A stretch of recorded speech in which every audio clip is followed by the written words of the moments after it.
Is that a go? What else would it be? You've What worked in live else? TV, live radio, right, Brian? You've worked in the business, and I heard no music.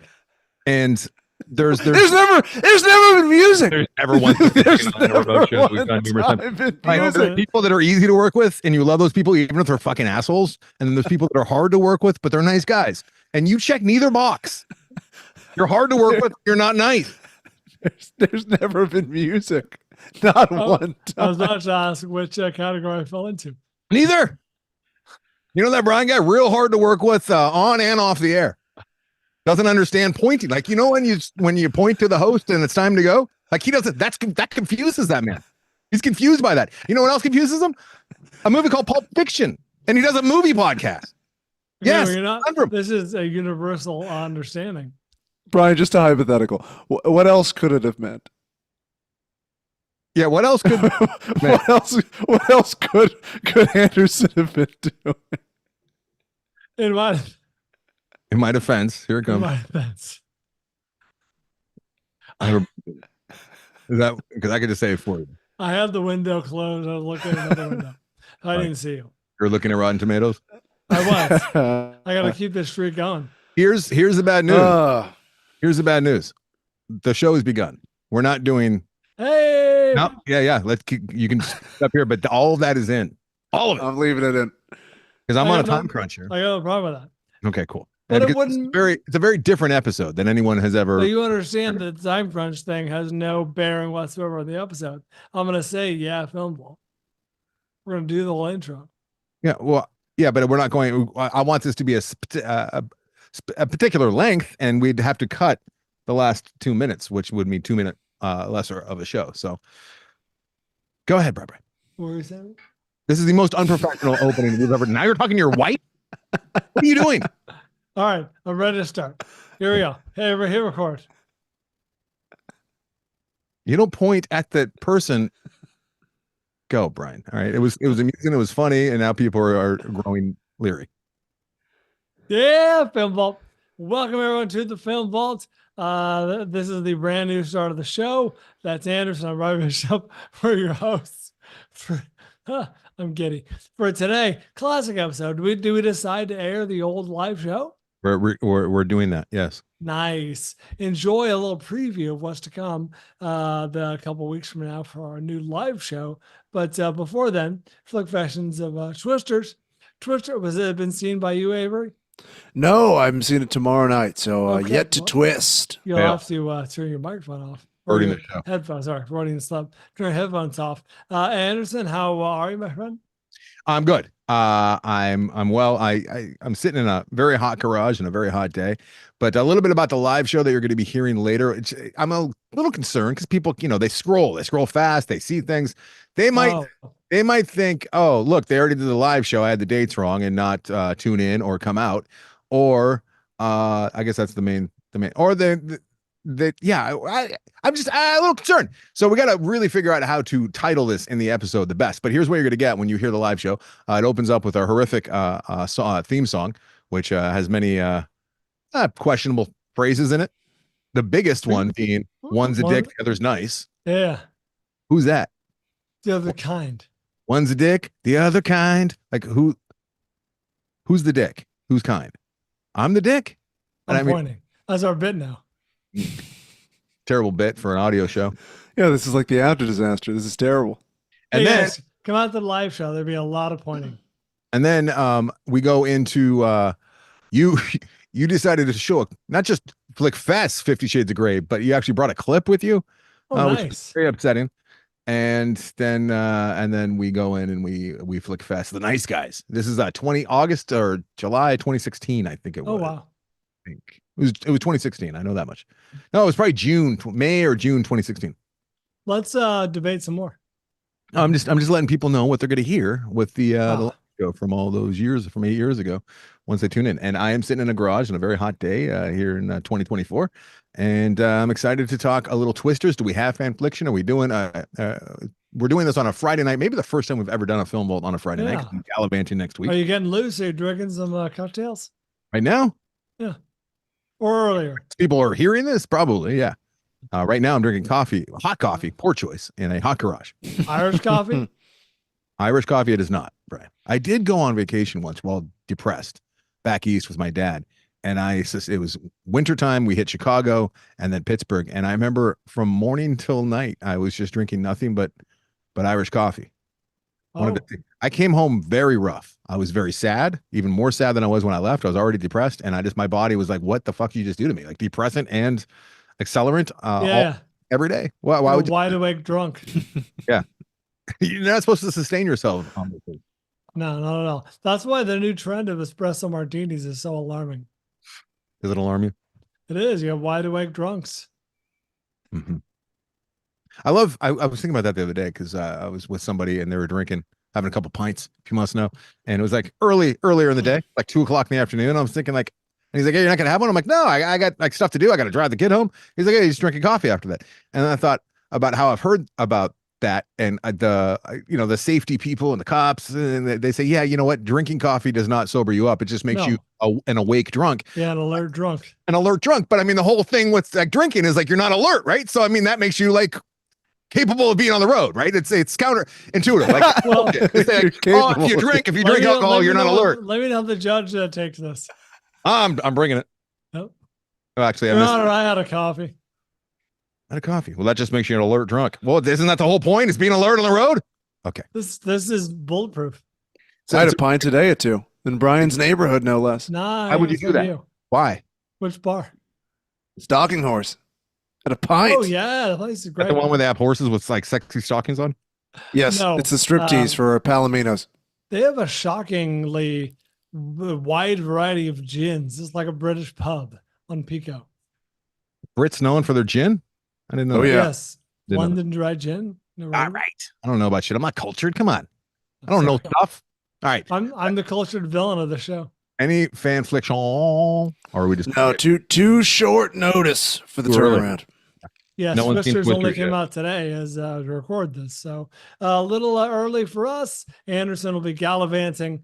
Do we say where you'll be? Do the people know? It doesn't matter. But hey, also August 4th is the date. This is our last. We're so bad at this. Our last opportunity to promote this to you guys, to plug this our own event. True? We don't do this. There'll be one more after. Will there? Yeah, because this is coming out next week, right? Yeah, I get back on the 27th, I think it is. And then we're doing one like on the 29th. But I mean, it'll be like 3 years. Really? I don't know. Yeah. It'll be the next plug will be last minute. It'll be like last minute tickets. But yeah, if you got nothing to do tonight. Yeah. There will be an episode that comes out for the live show between now and then. Okay, yeah, you're right. I apologize. Well, either way, August 4th is the date, 4 to 6 for the regular show. After I'm done with this, I'm going to be sending emails to everyone who's bought a ticket and customizing the door list as well as the merch list for $20. $25 gets you in the general admission. There's still a couple left, $75 tickets for the VIP, as Brian likes to call it, pre-party. That's shocking that we had to upgrade it to the larger room. Yeah, and it's gonna be a good time though. It's good. I think we're gonna have bartenders. I'm excited. And then $40 gets you the stuff, all the merch, the shirt, the hat, and the reusable red solo cup, the permanent red solo cup. And you just go ahead and order. There should be links down there, PayPal links, Venmo links. You just send us the appropriate amount of money. Tell me what your shirt size is, what color hat you want, black or red, and put your name on the guest list.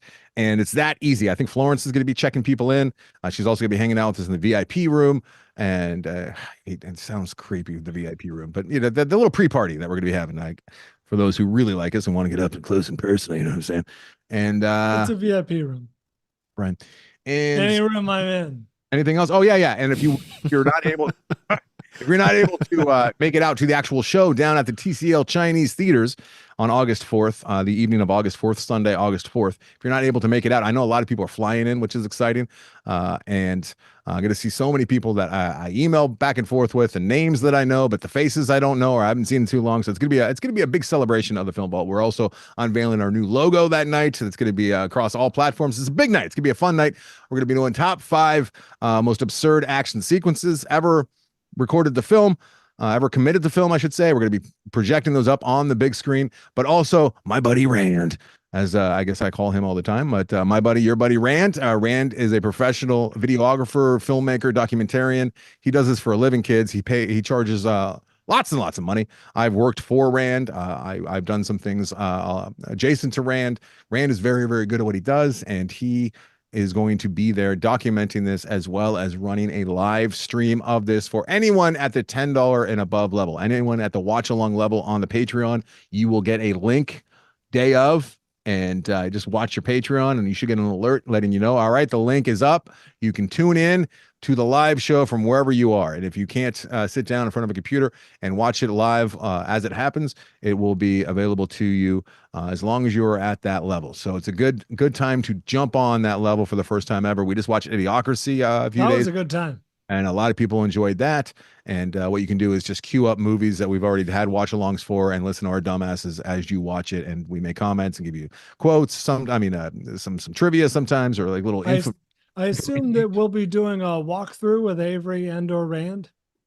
I don't know what you're talking about. Like, should we get there early or the day before to kind of, here's how audio is going to work. Here's how no, we're showing up right at like 3:30. Oh, well, that's a bold choice. Yes, we're gonna get there early, Brian. We're not. No one told me. I mean, you should assume it's a fucking live show. We're not going to show up. That's what I assumed. I said, don't show up and get online. Day before, early. Why don't I let us in? When does the show begin? I'm here for the live show. Where do I stand? To be fair, I could see Brian showing up at 3:30. To be fair, after we figured it out. My live show experience is really just, is the mic plugged in? Great. I'll take it from here. You've done 3 live shows. This will be the 3rd live show you've done with me. Actually, granted, I was a small part of the show. The Corolla show, we had I let you talk. Dozens of live shows. I don't know what the point of you saying that is. I'm saying I'm used to showing up and talking to the microphone, making the fart sounds, doing all my original drops. Well, if it was a fart sound, it was your original drop because I didn't have any on my machine for most of my tenure there. I found it hacky, low hanging fruit. Did not use. It was all my fart drops and Full Metal Jack clips. What do we, Brian? Your little jokes are not flying. Okay, what he's trying to say, for those of you who are not listening closely, the man stole many of my drops. Used them and would take credit for them. Tell everyone his drops. I hate the pointing. The pointing cannot continue. You better watch that with the finger gun. All right, come on, Brian. Let's go. You ready? Brian can't handle seeing himself on the screen. Brian, when we're in person, I have control and I can see like what the camera looks like and how the setup is. But when we do remotes, we're all on Zoom, and Brian can't handle seeing himself and us on the screen. Dude, can you imagine how bad the shows would be if I had like a glimpse of the shots? I'm experiencing it right now. We all are. Yes. All right, let's go. Let's talk. Brian, why don't we kick off with, we're going to be talking about 14 Peaks that was brought to us by Andrew Potts. I talked to him moments. Andrew Potts is the mountaineer himself. Oh, nice. Up Mount Rainier. And there's all. That's not one of the 14 peaks. It is not one of the 14 peaks, but a lot was gleaned, a lot was learned from that very, very well made, enlightening documentary, which we will talk more about later in the episode. We will also talk about not one, but 2 Twister movies, Twister as well as Twisters. Let's go. Let's start with Twister, Assigned to Me by You, 1996 film directed by Jan de Bont.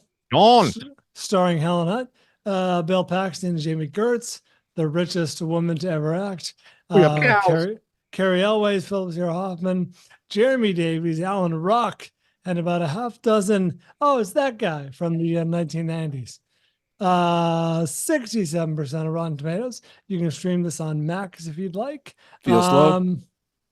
I don't think I quite realized or was aware of what a massive hit this was. This was the 10th highest grossing film of all time when it was after it was released. Jesus. I did not realize the impact that it had financially and culturally and all that. So I just assumed it was a stupid movie that I did not want to see. And I was right. You know what that tells me? That is, if we were doing Vaulties back then when it came out, it would have made your top 5.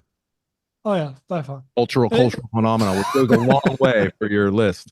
I very much enjoyed your description of the very Spielbergian opening, and it did not disappoint. Yeah, there were flashing lights and rattling doors. It was basically Jurassic Park. Basically, he showed the production team the opening of Jurassic Park. Like, do that, but the dinosaur is now a tornado. Did Andy freeze? We still got him. Yeah, Brian, you You're froze. So overwhelmed by that insight? no, No, I'm here. no, but you froze. Can you pick up? Anderson's was freezing. Amazed me. Continue. Now and Avery's frozen. Nope. Huh? None of us are frozen, Brian. Just you. My bad. Okay, Spielberg and open. Now I need a little insight from people who live in Tornado Alley, if they do in fact listen to the show. I was under the impression that a storm shelter was built to be impenetrable, not whipped open with a single latch bolt, as the father makes a poor choice in the single latch, but he pays the price. Like you said, suction in the fetal position into the storm. It was very funny to watch. I watched that scene a couple times. That was the dad from the annoying dad from Varsity Blues. It's just for greens. Anything else to say about this movie? I feel like there's a lot to say. I feel like you're not following me. So, okay, now I don't want to repeat what you said last week. Let me ask you this. I posed this question to Christy as I was watching this. I said, what has done more for a very boring profession to make it seem exciting? This for meteorology or Indiana Jones for archaeology? Or Jurassic Park, for that matter, for archaeology, right? Paleontology, that's right. Yes. I don't know. I mean, I don't have the numbers in front of me. I don't know how many kids picked up shovels after watching Jurassic Park. I feel like storm chasing is still a thing people actually do, though. Well, I feel like this is okay. That's my next question, Avery. What is storm chasing? Is it literally just pursuing storms? I think it's them, right? I mean, I don't know how much of it is needed now, especially with drones and all that stuff and robots and whatnot, but I think it was getting close enough to take the actual readings or model it in real time in a way that I don't think a satellite would be able to at the time, or Doppler, because it's not near a city, right? Like I bet we'd have a pretty good read on if a tornado showed up in the middle of Oklahoma City. I bet you'd have a pretty good read on it because that's where the Doppler and all that radar is located. But I don't know if it just out in the middle of bumfuck nowhere, if you're going to have any equipment that's sensing that other than you in your truck, like a madman driving around trying to get these readings. Can we talk about Dorothy and the unnecessary elements of Dorothy for a minute? I mean, she is simply a trash can. That's all she is. Dorothy is a trash can with a bunch of little sensors in her, but Dorothy itself does not do anything other than open the pod bay doors, Hal. That's all she does. Yeah. Right? I'm glad you brought it up, because one thing you did not mention in your review last week was this was a real throwback Twister. I didn't really review it last week, Brian. I just said I saw this and here's what to expect, but I wasn't like flick-fessing it because I had seen it before. And very old movie. Were you astounded, almost in like a, oh yeah, that used to be a thing, in the brazen product placement? Like the movie is effectively a Coke truck commercial. Coke doesn't exist in this universe. Not only that, Avery, have you seen Twister? Yes, several times, but it's been quite a while. It's been at least like 10 years. Okay, I don't know if young Avery picked up on this or not, but at one point they realized the reason these little weather balls or other side tennis balls are not working because they don't have wings to give them lift into the hurricane. Yeah. They're just balls. There's little like chrome spheres, and so Bill Paxton, I believe, says, "Get me every aluminum can you can find." They're like in the middle of a decimated town. Yes. I do remember this. And the next shot is literally a glory shot of a bag full of pristine Pepsi cans. Like, and there's one Mountain Dew in there mixed in for variety, but it is a bag of pristine Pepsi cans, which they proceed to cut up and turn into wings that can then elevate these spheres into the atmosphere. But it was a product placement fest. I was actually thinking the exact same thing as I was watching this just a few days ago, Brian, and I actually forgave it because I'm like, well, maybe they went to like a local Dairy Queen, and Dairy Queen only sells, and maybe everyone's very careful with their cans, or maybe this is all flying through my head as I'm watching. Maybe they actually pour it for the customer into cups because their fountain machine doesn't work or something, and they just got lucky and they found this Dairy Queen out there that has their fountain machine broke, so they had to bring in a few cases of Pepsi, and they have cans. That's plausible deniability.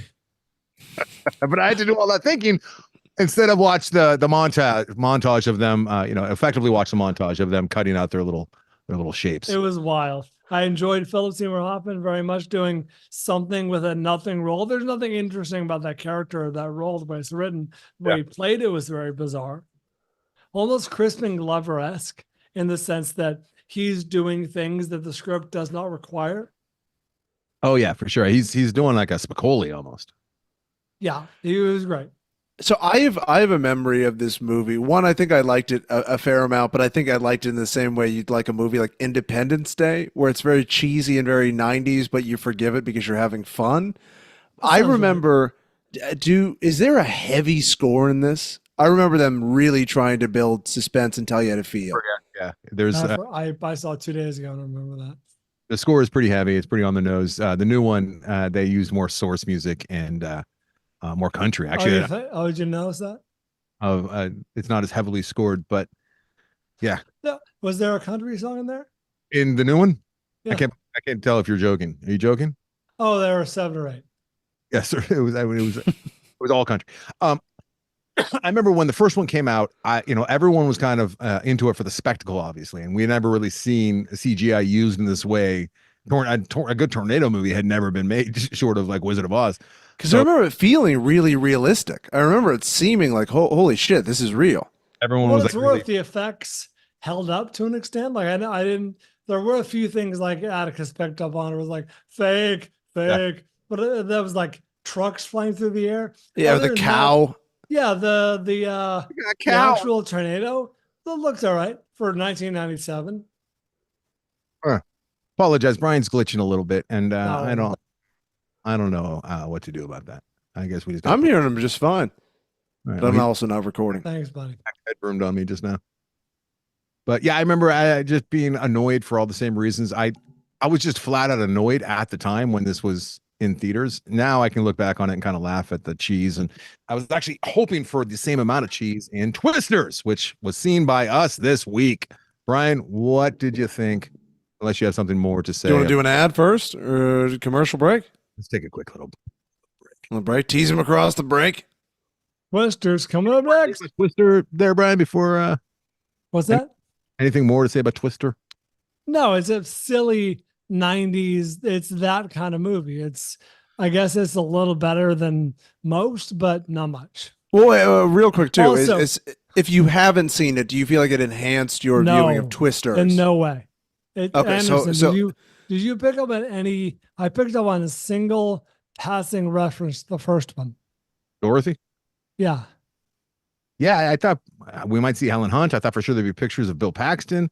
I didn't see any of that. No, actually, you know what? As far as themes go, and as far as character development, yes, absolutely. We'll talk more about that. Okay, but sorry, to answer everybody's question, no, this adds nothing to the viewing of the second one. To answer Avery's question, yes, it absolutely does, and it's mainly what are you talking about? the archetypes, the verses, Brian. Jesus Christ. Protagonist, antagonist. Yes, it's a broad action movie. Coming back. It's a broad special effects movie. Shocking that there's a lot of archetypes. Thinking about Carrie Elway's and his group of his legion and his corporate sponsorship and all that shit, it all bleeds into this. We'll be back. All right, we're back. All right, time for the movie that has nothing to do with Twisters. Is this where I should mute my headphones so I don't have this spoiled? It's not a movie. There's no way to spoil this. But hold on. Hey, whoa. You know what can be spoiled is every goddamn movie if you're watching a trailer for it. I saw a few trailers. That's what I'm saying. Hey, I know it was really bad, Avery. I stopped watching them for a long time, and then they weren't as bad for a little while. And now my theater, that my local theater that I spend most time in, I have no service, so I can't like be on my phone. So I'm just like kind of that's brutal. Kind of Alex the Large with it, where from Clockwork Orange, just sitting there with my eyes pried, and I have to watch these fucking things. You need a phone game to play. I took my 7-year-old Atticus Cowan to see this Twisters this morning. Saw at 10 a.m. It's very family friendly. This is a very soft. Yeah, I assume PG-13. I read the parent guide. I went over all that. I didn't want to get yelled at by the wife, and she's got every right to be like, dude, what are you doing to our son? The same thing your dad did to you, and look how you turned out by exposing him stuff at too early of an age. So I'm a famous podcaster. PG-13 is a little dicey with certain movies, depending on Yeah. what it is, right? And this was mainly intense scenes, and I knew he could Yeah. handle it. This was very approachable for the right, maturity level of a 7-year-old. However, what he did not sign up for, what I did not sign up for, was a red band trailer that somehow got Oh, fucking movie. And I don't know if it was a mistake. I got to assume it was a mistake. that's It's an accident. a movie, and You it's see Romulus? What's his name? From Guardians of the Galaxy. God, I'm bad with names. Chris Pratt? Chris Pratt? Oh, Batiste. Oh, Dave Bautista. Dave Bautista. Batista. He's got a new one from the producers of John Wick. Not a movie made for me.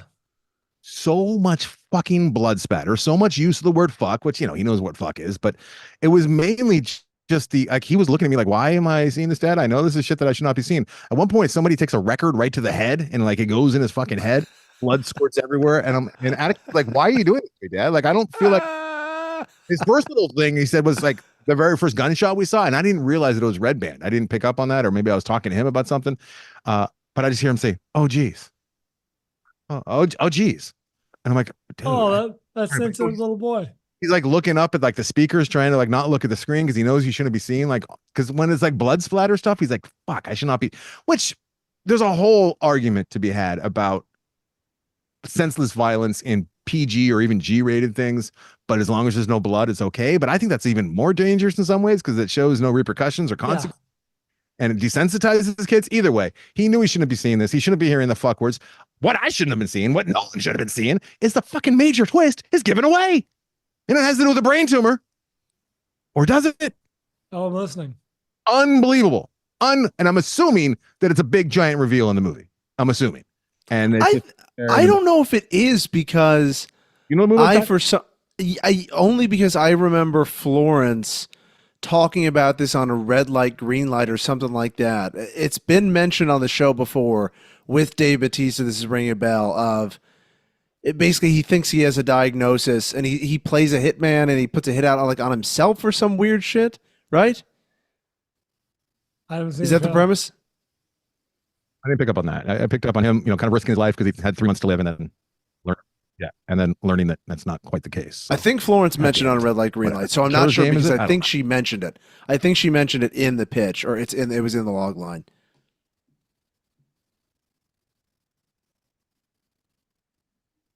Oh, Anderson's dropping out. Yeah, I feel like Anderson's having the trouble today. I know he's been blaming us. With life-threatening illness and authorized on himself. After ordering the kill, an army of former colleagues pounce, and a new piece of information comes to light.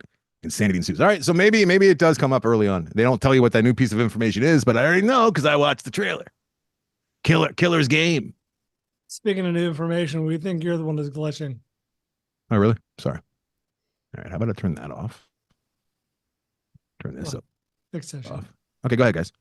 Twisters is a 2024 film directed by Lee Isaac Chung, the director of Minari, shockingly. This stars Daisy Edgar Jones, Glenn Powell, Anthony Ramos, and Maura Tierney's in there. 77% on Rotten Tomatoes, also shocking. This is in theaters now. This is, I didn't have time to make a lot of notes on this, Anderson, because I literally just came from the theater an hour ago. I will say this movie is exceptionally dumb. That you just glitched and I'm getting bitten. No, I don't think I did glitch. Oh my God. And I'm getting bitten so badly by fucking mosquitoes. This is unbelievable. This is all right. You glitched. So you saw it an hour ago. Is that what you said, Brian? Yes, I just got back from the theater an hour ago, so I didn't have time to make a lot of notes. That said, I did note that this movie is exceptionally dumb. That said, it exceeded my expectations, if that's possible. So a middling experience for me, but I expect it very bad. Oh, geez, there you go. Okay. Glitching? Yes. I think it's because it's so hot out here. I think my computer's overheating. I think that's what's going on, guys. Yeah. Son of a bitch. All right. About this movie. Yes. A little better than I expected. It didn't quite commit all the way to the cheese that I was hoping it would. No. There was a good amount of cheese. I wanted Glenn Powell to be just the heel throughout, and I didn't like how they had to turn him into the hero. However, that said, what we were talking about before, as far as the roles and the archetypes and the antagonists versus the protagonist, the antagonist, and protagonist is in the original one, if you recall, the guys with all of the swagger and the funds and the corporate sponsorship and the black SUVs and the little corporate suits, like they had all matching stuff and the top of the line gear and all the money in the world. Those are the bad guys, right? Carrie Elwes, Sure. Yeah, of course. right? They're the heels. And then the good guys were the ragtag bunch of misfits who were just in it because they loved storms and they also wanted to help people, right? And they barely had any money and they're just trying to get by. This one is completely flipped, right? You had the corporate greed guys. Oh, not corporate. You had the corporate guys, who's the team that she's on because he's out there trying to get ahead of this and trying to get the information and the three-way sonars so they can really see what's going. It's the same old trope of like, we got to figure out a way to learn what's going on with that twister. That's why we got to chase it. We have to get closer. We must get inside. Get closer, right? And then you had the YouTube star. Now these are the ragtag group, right? And those are the bad. Oh man, come in.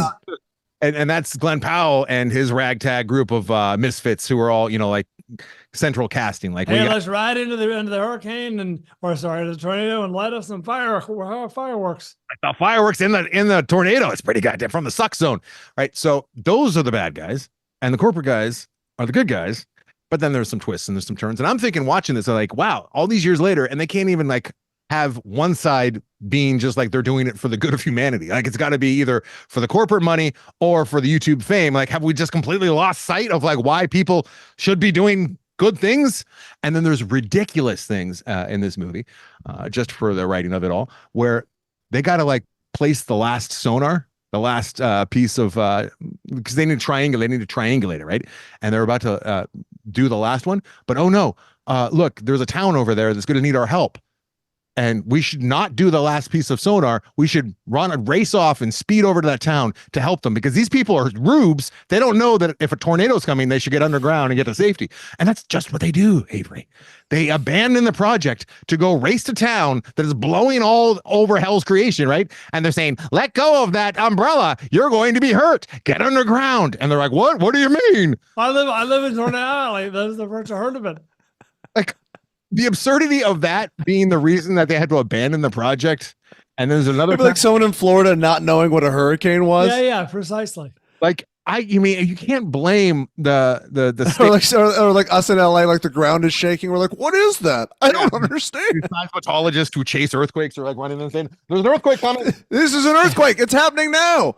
Hey, listeners from Oklahoma, please let me know. According to this movie, every time a tornado tears through, which is literally every day, it destroys electrical poles, telephone poles are just decimated, which would suggest that's a massive expense to repair those almost daily. And two, why even bother at that point? I'm guessing that level of destruction doesn't happen that often, but please enlighten me. Or why not put those cables underground? Yeah, literally. This movie, they're chasing a different storm every day, and every storm is destroying the miles and miles of electrical telephone poles. And it's like, that's not a good idea to have those there. I'm going to love this movie. I already know it. I think you might. I was disappointed that they didn't lean in on the. Yeah, it's not stupid enough. You don't face. You're right. I'm like, that's just kind of like something he says in passing while they're at a rodeo. There's some really fun moments. There's not enough to be like, holy shit, this was a fun movie. Can't wait to see this again. Or like, you guys got to see this. It's just the amount of tornado consuming you would imagine. There's a couple fun things with the drill. And like we said, the fireworks, and Glenn Powell's great, but I can't, I mean, she was serviceable. She was fine. It was a fine little story, but it didn't deliver to the point where I was excited. Did you see it in a premium format? I mean, I saw it in Dolby Prime. Okay, I did too. The sound was probably some of the most intense sound design I've ever experienced. It was shaking the theater to the level of a small earthquake. There was some clever stuff too with there's a theater scene towards the end, and that was interesting to watch. Unfortunately, my theater, they had the house lights up through most of the trailers. I had to let them know that the house lights were on, and then they had to fucking. I had that too. That might be their policy now. I had one where I don't think it is, because they came in. It was in my theater. Oh, the house lights were on. Yeah, I had that too until the literal guys. Yes, it was They got the house lights for cleaning up, and then they got the like the little dimmed lights for the trailers, and then those go off for the movie. And they had the house lights on. Oh, okay. They had the same lights on that were on when people were entering, which is Yeah. sort of a 75% dimmed, I guess. And the theater, like the seats were rumbling and whatnot, but you could tell that they did not have the sound cranked at all. Really? And my theater was intense. I got a back massage. It Yeah. was like a Theragun. That's what you want. That's why you're going to the theater, especially for a Fucking movie. A. Yeah, but ultimately, this movie like hit like a 6 throughout. It was just kind of like a 6, and there was a couple moments with Glenn Powell where it's like a 7 or 8, and The kids would call this mid. I'd call it meh. Anyways, Yeah. Avery, good luck. you gotta Yeah, I think I might juice the system before I go in there. That's probably Might have a little- smart. my love. Little movie enhancing substances. I think it's one mosquito. This fucking assassin. It's just I saw him twice, and I like he's hit me like 5 or 6 times, guys.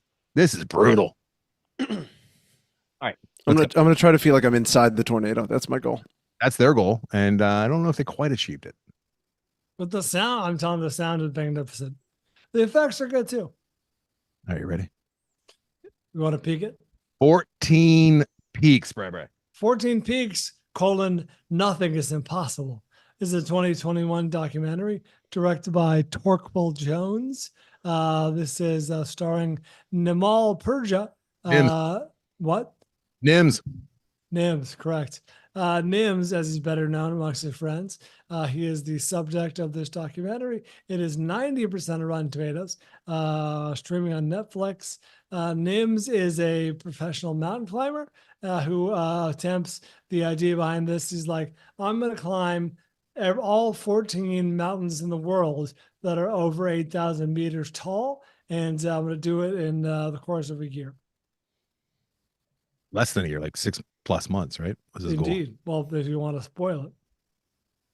I mean, that was his goal. Oh, Just talking goals here. So yeah, 14 of those peaks, and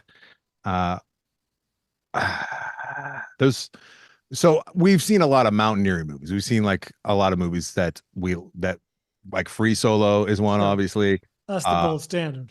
Maru was great. I watched that one.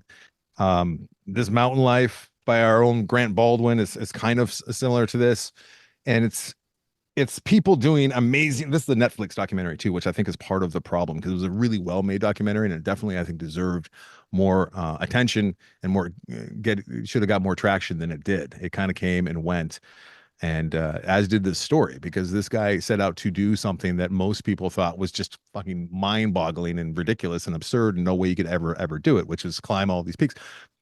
Most people who set out to do something like this are lucky to do one of these mountains in a lifetime, and it takes a ton of training. It's and a bucket list item. And this guy says, I'm going to do all 14 in a very short period of time. So it follows his journey, and we get to see him doing it for the people of Nepal too, because he feels like the people of Nepal are grossly unceremoniously just not even recognized for their ability. Knowledge, yeah. Acknowledged, and they're thought of as Sherpas. And Sherpa is a type of person, is a people that I learned. I think a lot of people don't even know that, including me. Sherpas are a people, and a lot of them are mountaineers as well. And there's a different word for like being a mountain a caddy, which is essentially what they are. And they don't get. He brings this up in the movie too. They don't recognition. Sorry, that is good to your point. That is a little bit casual racism, like you calling the person who hauls your stuff a Sherpa. It'd be like saying, "Oh yeah, I hired a Mexican to fix my It's just drawers or whatever." It's like, no, you hired a handyman who happened to be a Mexican, but like a Mexican isn't, their job isn't to fix your drawers. Antiquated. It'd be like back from the olden day, the West days. Like, I got an Indian to help me track. Yeah. Oh yeah, all people have Indians that help them track. And this kind of bothered him, but not to the point where like that was his cause. And I think that it didn't come off as like he was like furious. He just saw it as a problem, and it's something that I think a lot of us have thought of, at least if you're kind of sensitive to that kind of thing. It's like these Westerners pay a bunch of money and they go up Everest and they're like, look at me. And there's like a team of 4 or 5 people behind them that like carried all this shit. You know what I mean? It's like, that's annoying. Yeah. That's that could go on the list that we're going to do soon of things you learn from movies. Yeah. I was ignorant to that before I saw this. Full disclosure, I actually saw this movie a couple of years ago, really enjoyed it, but to honor Mr. Andrew Potts and his assignment, watched it again just so I'd have fresh memories of this. Did you flick fest it? No, Why would you watch this and not flick? That's still on Brian.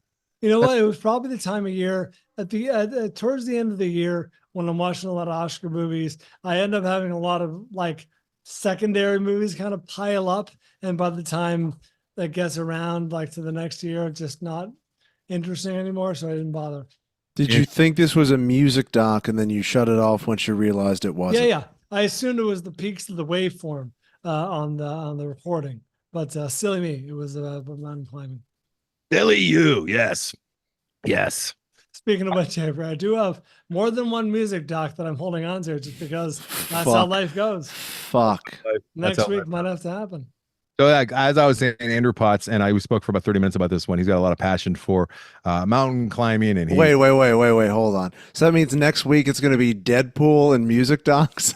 Anderson's not going to come back to the country. It's the perfect week. So back to Andrew Potts. He was like us, I think, a little upset that this one didn't see the light of day in most people's brains. And like, you could have helped that by you watched it a couple of years ago. Very inspiring movie. And this guy on paper, a lot of things that he's doing good.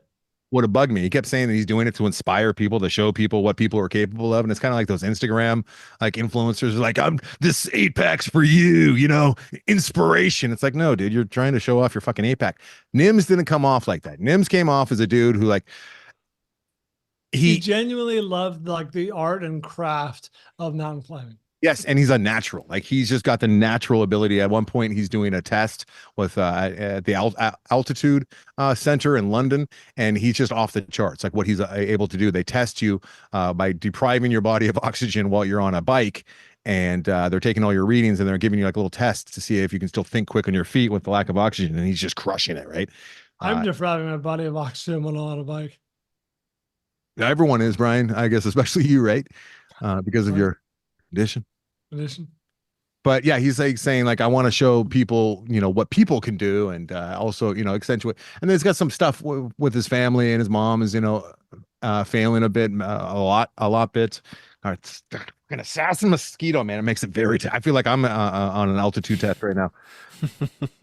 You're failing.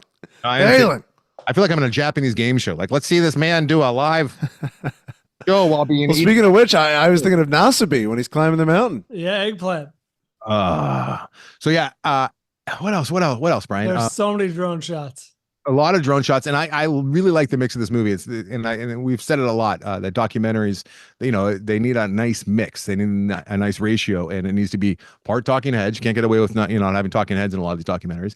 You need to have access, which they had a lot of access, which lends itself to B-roll, and then you got to have a nice little use of animation. They also had some nice on-screen graphics to keep track of which mountains, how many mountains he's done, have their altitude. The score was great. It was like very ominous, like foreboding, like a low rumble. Yeah, when they show the mountains, like these things need to be respected, right? It's had kind of like the chaos rain sound of the big oboe or whatever it is that they use there.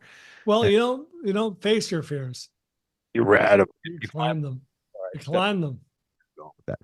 But yeah, this guy very likable, and I think the first mountain he climbs, Avery, he does so while pretty hungover. He dies. It's just like, yeah, you know, this movie is 11 minutes long. Like he's that guy. He's not the annoying guy who's like waking up at 5 a.m. Like, you got to do this. And I ate all my veggies and now I'm running 10K because, you know, like he's still like one of us. Like he's like, he partied big time to celebrate the beginning of this journey and then was fucking hungover, but just, he's like the smart guy who partied and didn't have to study in college, but it's still like pre-med and crushing it. Unlike the dude from Free Solo, where you got the impression I would not want to hang out with this guy. Like he's like a difficult friend. Like Nim's like a cool dude. Yeah, Nims is fairly unassuming, and he's humble while also showing his achievements, which is a tough thing to do, I think. But I never got the sense where it's like, fuck this dude. He's doing it for the wrong reasons. Like he really felt like he was doing it for the right reasons. I don't know exactly what those reasons were, other than to break world records, maybe to do it for his mom, maybe to do it for the people in Nepal and just people in general. Because he did make some sacrifices to do it at the time in his life when he did. That wasn't clear. That's one of the things that I wanted a little more clarity on. And I would have liked to have known even more about Nims, because we got to see him like throughout this, and we got to hear from his brother a little bit, but I wonder what kind of a guy Nims was like in high school or even before that, and what like some childhood friends thought of Nims. I wanted more story. You're trying to say that you want to know more of the secrets of NIMS? That's pretty good. You know that thing like where Nims is good at being humble, also showing off his achievements. But yeah, I like this documentary. I wish more people had seen it, and it was enlightening and inspiring to an extent. But also, this guy's just natural ability, right? Like he can do kind of a Superman. I wish I felt bad for him too because I'm watching this thing and like it ends right before COVID, which is not part of this documentary. But you know that he went through all this hell, and then COVID comes along right after. I think COVID kind of it ends with him talking about his next thing and being very mysterious about it too. And I'm curious as to what that could be or might be. And I guess he is a leader. He's dead. He does lead. You know it? He's not dead. He does. Why are you saying that, Brian? Could be. He's not. I mean, he died like since I researched him an hour ago, maybe. I guess. Yeah. He Well, what are the odds? He leads people up mountains, and he does some of this. Somebody had. Well, it's hard to talk about. He's a Sherpa. Without giving stuff away. He's not a Sherpa. All right, so that's it. I would like to. Are we going to do a spoiler on Twisters? Oh my god, I'm bleeding. No. Why on earth would you suggest that? Oh my god. I'm getting eaten like literally like a lie. I literally blood meal. I am do you know mosquitoes are the deadliest animal on earth? Kill the most humans every year. I've heard that. Yes. I don't think the North Valley mosquito is really the. Hey, shit, cross the border illegally. All right, let's get to the live show from 8 years ago. Thank you very much, Andrew Potts, for continuing to support the program. Andrew Potts, you're the best. Appreciate you, buddy. Thank you for assigning us 14 Peaks. It was nice to go back and revisit that. So when Anderson said it, I'm like, I think I've seen that. I went back and I've definitely seen that. I'm glad to have watched it again. You should have flicked past it at the time. I should have. It's just it got piled up and things get missed. Well-made movie. Well-made documentary. All right. Are we going to come back at the end to give some credits? Yes, we will. And All what right, what was the top 5 for the live show that we're throwing to? Top 5. Oh yeah, good point. 80s trailers. 80s trailers. And one of mine was a little movie called White Dog. Remember that, Brian? It was a revelation. Yeah, that I had Garbage Pail Kids. Yeah, one of mine was called White Dog. It's a Fuller movie and low rent. You'll hear us talking about it. And it's a controversial subject matter, but it's about a white dog that is racist. That's the thing. And I can't wait. And I watched the trailer just I think earlier today because I'm like, wait a minute, white dog. Turns out the white dog in White Dog, it looks just like my dog Coda that we just got a couple months ago. Oh no. Shepherd looks just like oh her. no. Oh no, indeed. It's about this lady who goes to the shelter and she just gets like an abandoned dog at the shelter, and it's like, oh, we like this little dog and it's my new pet and I love my dog. And then she finds out when she walks down the street and sees a black guy that the dog's not normal. Oh no. Now I know why I haven't met Coda yet. Jesus. Coda. I think enjoy that. Enjoy the live show from many years ago, and we'll come back, say goodbye, and prep you for the new live show next. And that was the live show from 8+ years ago. And this is us now to 2024 to say thank you for listening as you do every week.